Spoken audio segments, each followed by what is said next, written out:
এই মাহে রমাদান, এই সিয়াম আমাদের জন্য আল্লাহ পাক রব্বুল আলামিন কেন দিলেন? এটা আল্লাহ পাক তো পারতেন যে একদিন সারা সারা হিসাবে নাও দিতে সিয়াম। কিসের জন্য? আল্লাহ পাক রব্বুল আলামিন কোরআনে কারীমের মধ্যে বলছেন, কামা কুতিবা আলাল লাযিনা মিন ক্বাবলিকুম লাআল্লাকুম তাত্তাকুন, তোমাদের উপরে ফরজ করেছে সিয়াম, এই রোজাকে যেমন তোমাদের পূর্ববর্তীদের উপর ফরজ করা হয়েছিল। কেন?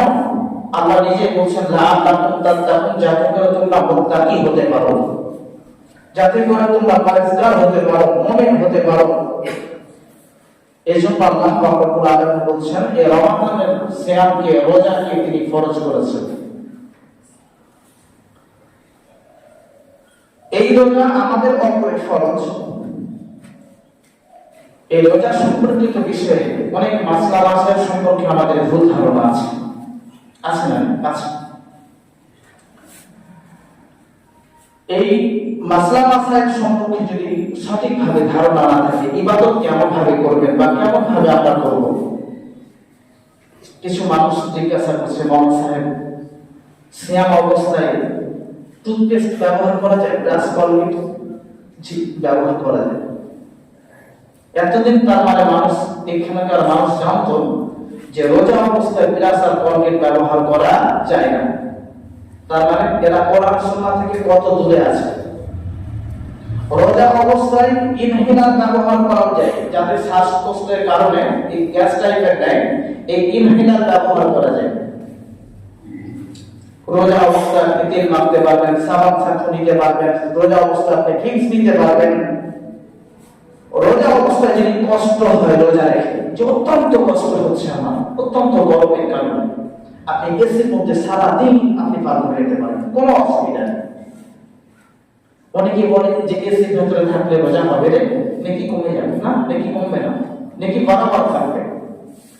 রোজা রেখে আপনার কষ্ট হচ্ছে, আপনি পারলে ঠান্ডা পানি দিয়ে 1 ঘন্টা 2 ঘন্টা যাবত আপনার মাথায় ঢালেন, স্নান করেন। এইভাবে রোজাকে একটু কষ্ট সাধ্য থেকে কমিয়ে নেন, কষ্ট একটু কমাই যাবে। যদি কমা এরপর রোজা হবে, এটা কোনো অসুবিধা নেই। আসলে বিষয় হচ্ছে আমরা যারা ধর্ম মানি, ইসলামটাকে আমরা যেভাবে আমরা জেনেছি, এইভাবে চিনতে গেছে আমরা মানুষের মুখে মুখে। এমন ব্যক্তি বলেছিল যে নাকি বিরাজ করতে নেই, তার মানে ওটা হারাম হয়ে গেছে। এমন ব্যক্তি বলেছিল যে রোজা রেখে নাকি বেশিক্ষণ স্নান করতে নেই, তাহলে রোজা হালকা হয়ে যাবে অথবা রোজা ভেঙে যাবে।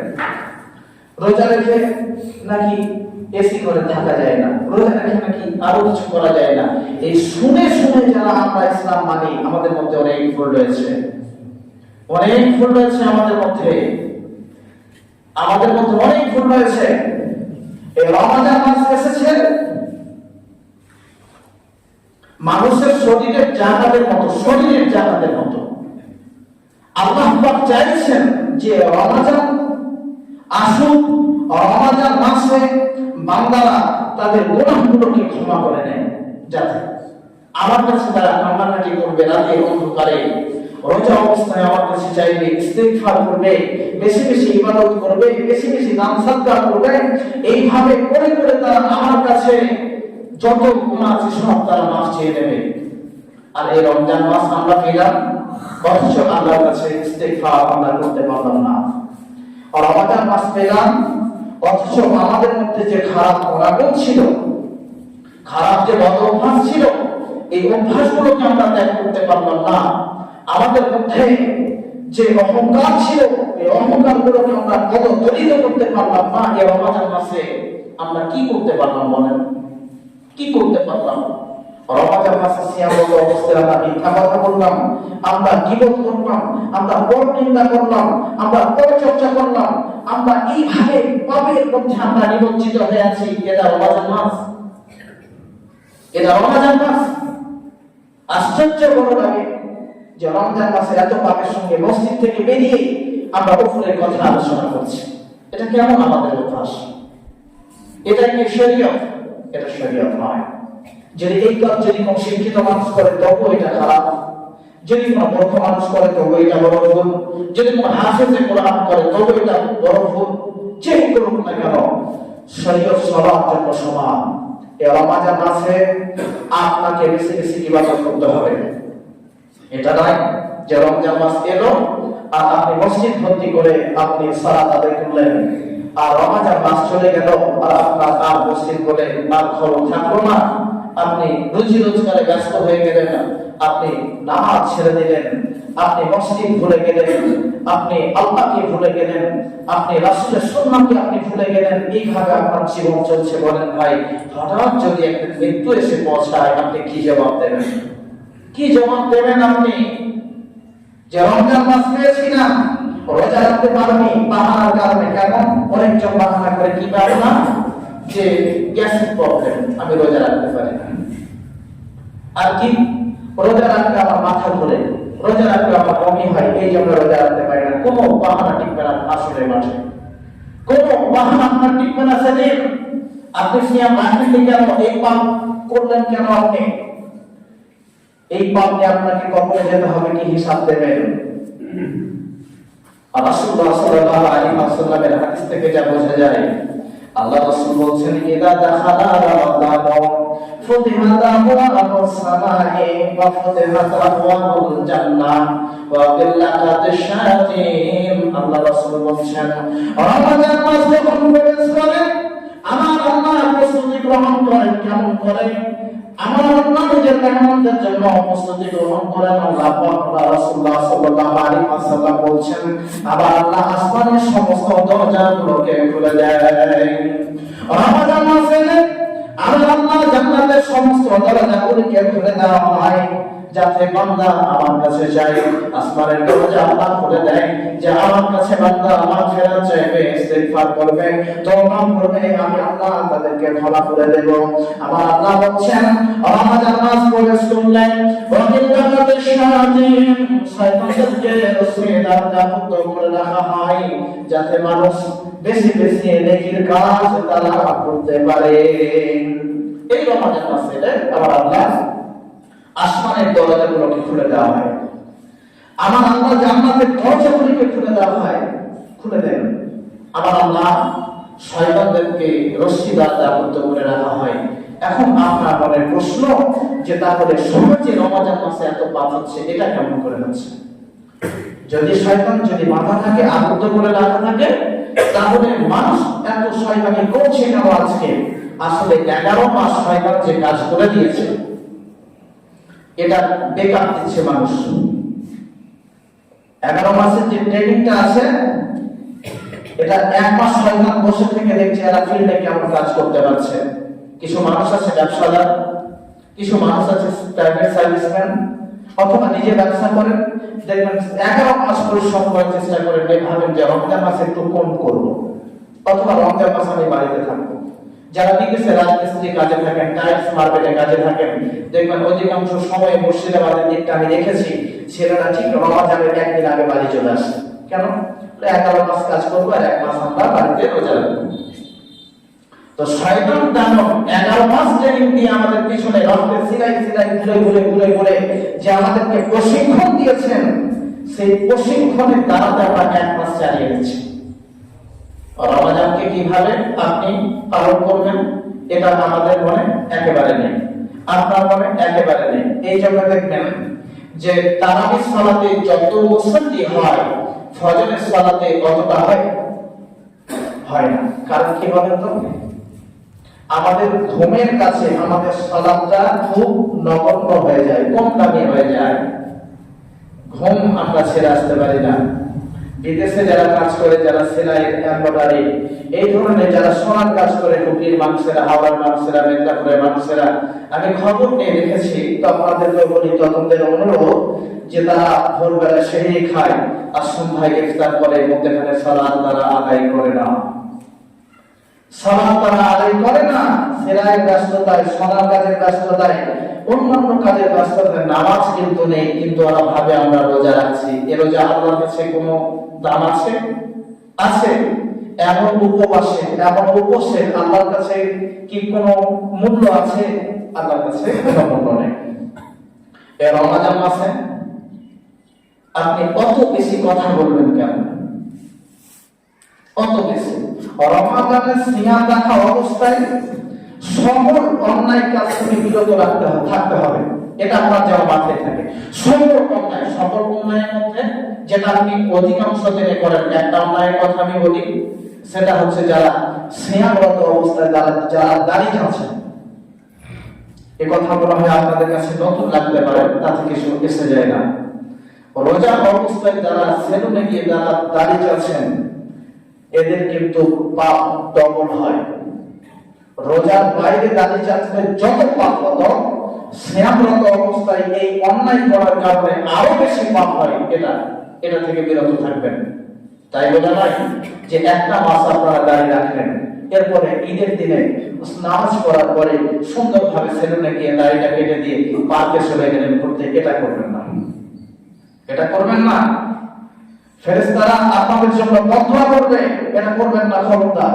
দাড়ি যদি আপনার থাকে কি ক্ষতি করে? আমাদের আছে ক্ষতি করেছে কিছু?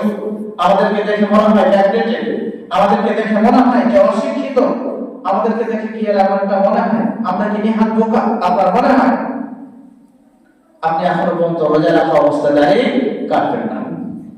এই সিয়ামরত অবস্থায় সারা বছর যে আপনি অর্থ উপার্জন করেছেন, একেবারে প্রাণ খুলে শুনেন, সারা বছর যে আপনি অর্থ উপার্জন করেছেন, এই অর্থ রমাদান মাসে এসে হিসাব করবেন। সংসার চালানোর পরে আপনার কাছে অর্থ কত টাকা আছে, আপনার স্ত্রী আপনার অধীনে, আপনার মা আপনার পিতা নেই, এখন আপনার অধীনে, আপনার ছোট বোনটা আছে আপনার অধীনে, আপনার মেয়েটা আছে আপনার অধীনে, অর্থাৎ বাড়ির লোকদের আপনি আপনাকে হিসাব করতে হবে তাদের কাছে কতটা সোনা আছে, তাদের কাছে কতটা রূপা আছে, তাদের কাছে কতটা অর্থ আছে। অর্থ এক জায়গায় করার পর দেখবেন জাকাতের নেশাব সমপরিমাণ এসেছে কিনা।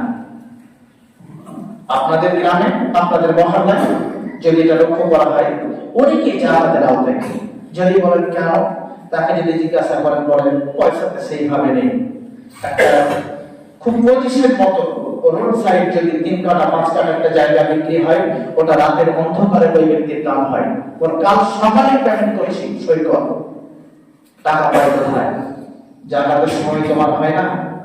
বিয়ের সময় তুমি তোমার মেয়েকে দিচ্ছ 10 ভরি সোনা, জামাইকে একটু পরের বছর একটু স্মরণ করিয়ে দিও যে তোমাদেরকে দিয়ে দিয়েছি, জাকাতটা দিয়ে দিও। এই জাকাত যদি আপনি না দেন, আপনি কত বড় পাপ করছেন আপনি জানেন? জাকাত দিলেন না, আপনি ভাবছেন যে কি হবে, নামাজ রোজা হজ জাকাত সমস্ত কিছু করছে, পিতামাতার সঙ্গে ভালো ব্যবহার করছে, আত্মীয়তার সঙ্গে ভালো ব্যবহার করছে, আর ঈদের সময় মশারি মার্কা কয়েকটা শাড়ি নিয়ে এসে দান করে দিচ্ছিল কি, তো আমার হয়ে যাচ্ছে যেটা, এটা যাতে জাকাত আদায় হয় না। জাকাত কাকে বলে জানেন? নেশাব সমপরিমাণ হিসাব করার পরে আপনাকে 2.5 হিসাবে আপনাকে বের করে জাকাত রাখতে হবে, যে এটা জাকাতের অর্থ। এই জাকাত কারা নিতে পারবে?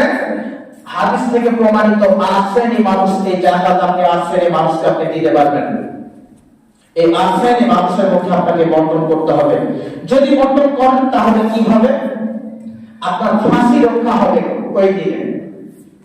এর জন্য যে নেকি পাবেন এটা নয়। জাকাত আর দান একেবারে ডিফারেন্ট শব্দ। দান এক জিনিস নয়, আর জাকাত এক জিনিস, আর দানও আর এক জিনিস। দুটো কখনো এক জিনিস নয়।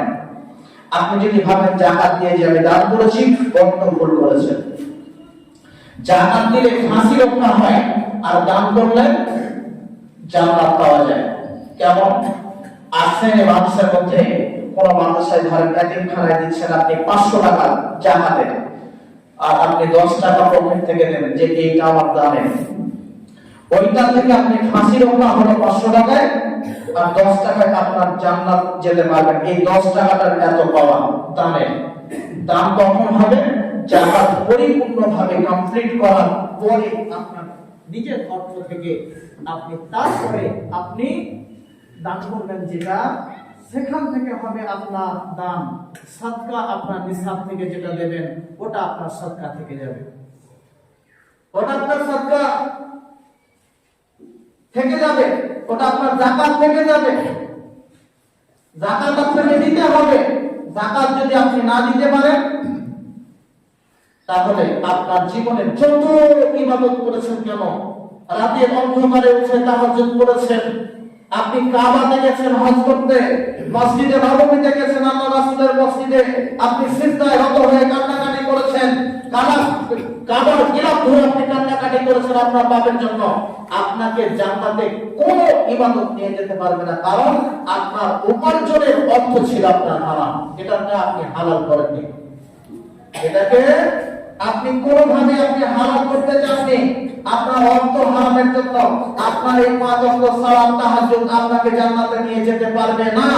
রমাদান মাসে হাজারো মানুষকে আপনি ইফতার করিয়েছেন, আপনাকে এই ইফতারের এত বড় বড় আপনার নেকি আপনাকে জান্নাতে নিয়ে যেতে পারবে না।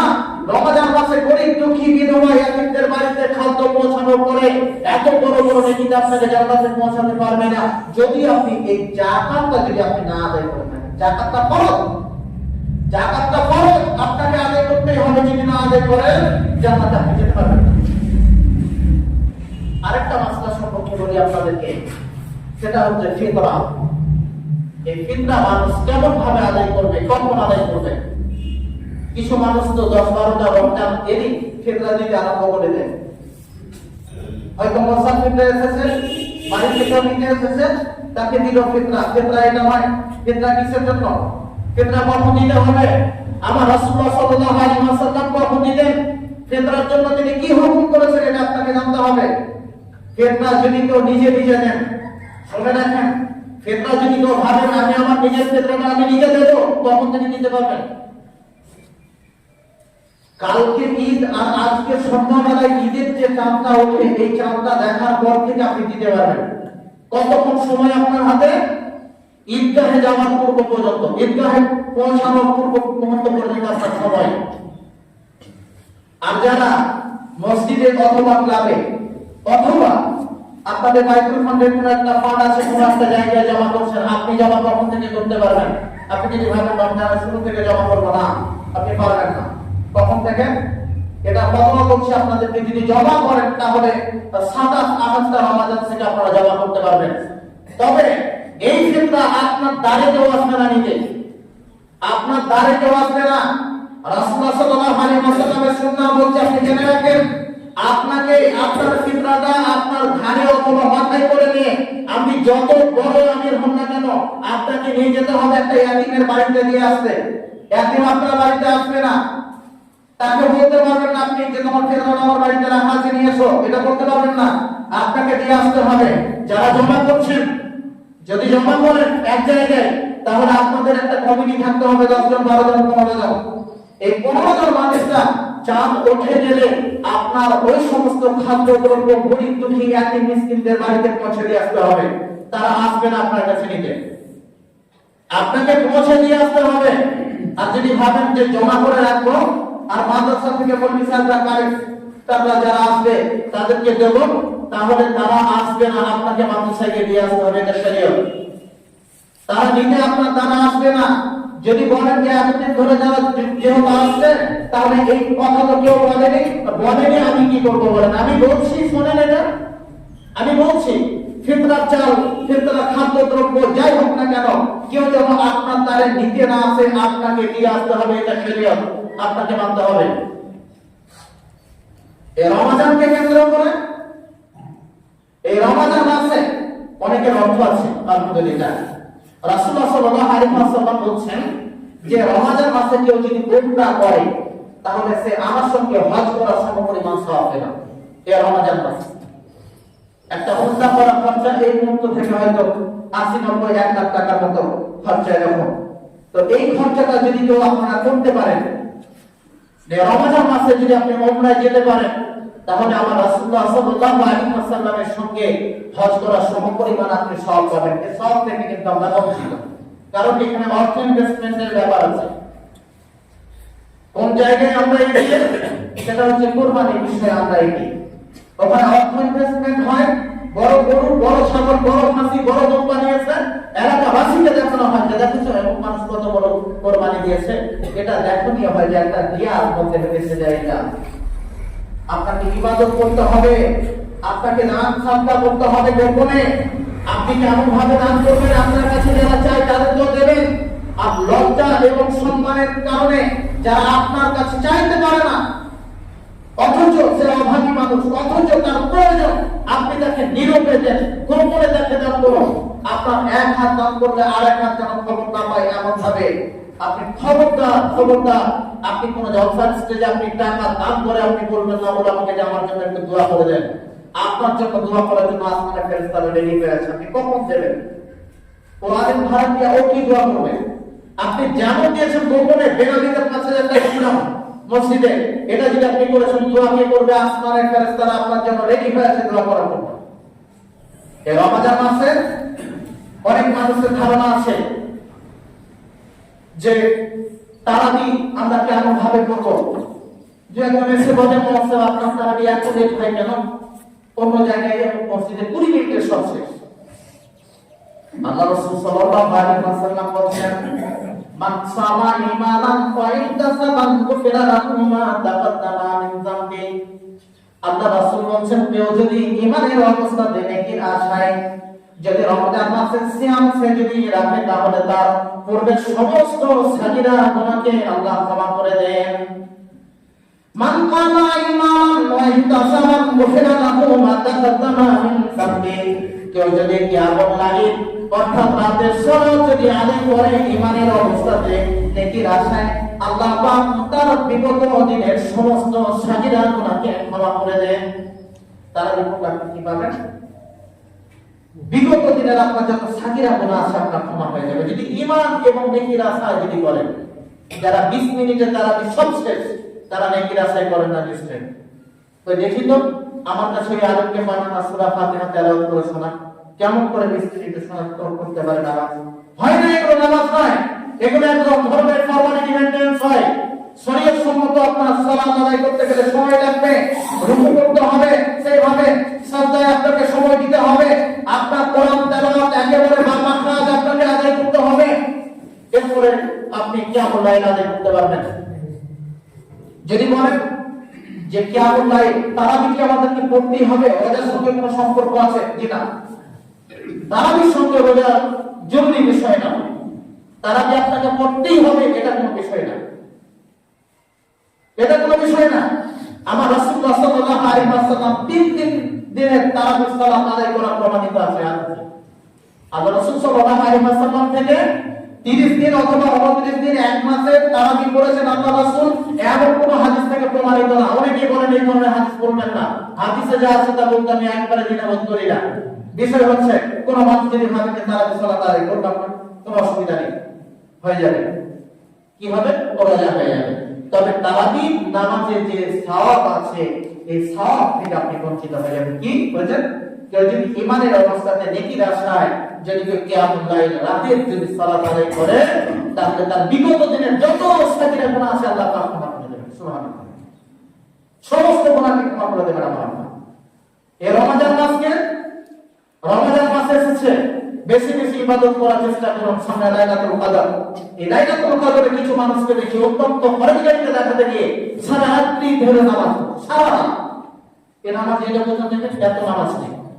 মা আয়েশা রাদিয়াল্লাহু আনহা হতে প্রমাণিত, মা আয়েশা রাদিয়াল্লাহু আনহা তিনি বলছেন যে রাসূলুল্লাহ সাল্লাল্লাহু আলাইহি ওয়াসাল্লাম তিনি রমজান অথবা রমজানের বাইরে 11 রাকাতের বেশি সালাত তিনি আদায় করেননি। তিনি তো বলতে পারতেন যে আল্লাহ রাসূল 11 রাকাত সালাত আদায় করতেন, তিনি তো এই কথা বলতে পারতেন মা আয়েশা যে আল্লাহ রাসূল 11 রাকাতের কম আদায় করেননি, এটাও তো তিনি বলতে পারতেন। তিনি কেন বলছেন যে আল্লাহ রাসূল সাল্লাল্লাহু আলাইহি ওয়াসাল্লাম যে রমজান এবং রমজানের বাইরে 11 রাকাতের বেশি সালাত আদায় করেননি? আপনি লাইলাতুল কদর সারা রাত আপনি জাগরণ করেছেন আলহামদুলিল্লাহ, কিন্তু 11 রাকাতের বেশি যেন আপনার সালাত না হয়। হতে পারে আপনার একটা চিন্তা হবে 2 ঘন্টা, এটা ঠিক আছে। আপনি কোরআন তেলাওয়াত করছেন 2 বার 4 বার, আপনি একা একা সালাত আদায় করছেন, আপনি তেলাওয়াত করে নেন।